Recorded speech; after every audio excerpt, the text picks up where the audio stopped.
മണ്ണാർക്കാട് നബീസ വധക്കേസിൽ പ്രതികളായ പേരമകനും ഭാര്യയ്ക്കും ജീവപര്യന്തം ശിക്ഷയാണ് കോടതി ഇന്ന് വിധിച്ചത്. മണ്ണാർക്കാട് SC/ST പ്രത്യേക കോടതി 2 ലക്ഷം രൂപ വീതം പിഴ നൽകാനും വിധിച്ചിട്ടുണ്ട്.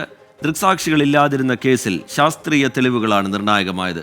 വിധിയിൽ സന്തോഷമെന്ന് നബീസയുടെ കുടുംബം 24-നോട് പ്രതികരിച്ചു.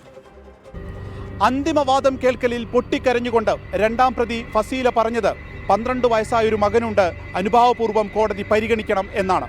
വിധി പ്രസ്താവിച്ച ശേഷം കോടതി പറഞ്ഞതും അതുതന്നെ.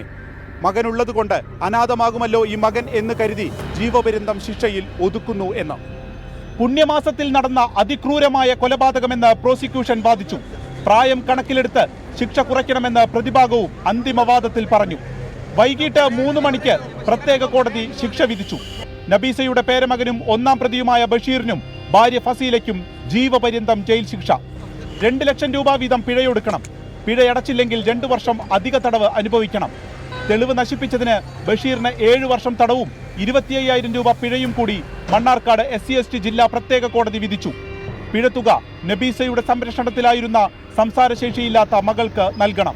ദൃക്സാക്ഷികൾ ഇല്ലാതിരുന്ന കേസിൽ സാഹചര്യ തെളിവുകളും ശാസ്ത്രീയ തെളിവുകളും മുൻനിർത്തി വാദിച്ച പ്രോസിക്യൂഷന് വിജയം. ഇതിൽ പ്രധാനമായും പ്രോസിക്യൂഷനെ സഹായിച്ചത് ശാസ്ത്രീയ തെളിവുകളാണ്.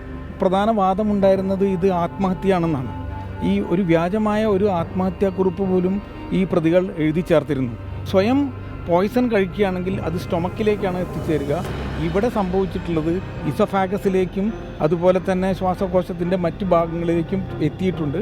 അപ്പോൾ അത് സ്വയം വിഷം കഴിച്ചതല്ലെന്നും ഇതൊരു അഡ്മിനിസ്ട്രേഷൻ ഓഫ് പോയിസൺ ആണെന്നും കോടതിക്ക് കാണാൻ കഴിഞ്ഞു. എല്ലാ കണ്ണികളും കോർത്തിണക്കിക്കൊണ്ടാണ് ഒരു സാഹചര്യ തെളിവിൻ്റെ അടിസ്ഥാനമാക്കി ഈ മർഡർ കേസ് തെളിയിക്കാൻ കഴിഞ്ഞിട്ടുള്ളതെന്നാണ് പറയാനുള്ളത്. മണ്ണാർക്കാട് CIക്കായിരുന്നു അന്വേഷണ ചുമതല. 9 വർഷത്തെ നിയമ പോരാട്ടത്തിൽ നീതി ലഭിച്ചുവെന്ന് നബീസയുടെ കുടുംബം 24-നോട്. ഇതിന്റെ മുന്നിൽ തന്നെ അവന് വല്യമ്മാനെ അവർക്ക് അധികം കണ്ടുകൂടാ അവർക്ക് അധികം. അപ്പം നമുക്കറിയായിരുന്നു ഇതിന്റെ ബാക്കിൽ ഇവനും ഇവളും ആയിരിക്കും എന്നുള്ളത് അറിയായിരുന്നു. പിന്നുള്ളതാണ് ആ കത്ത് കിട്ടിയപ്പോൾ പൂർണ്ണമായി നമുക്ക്.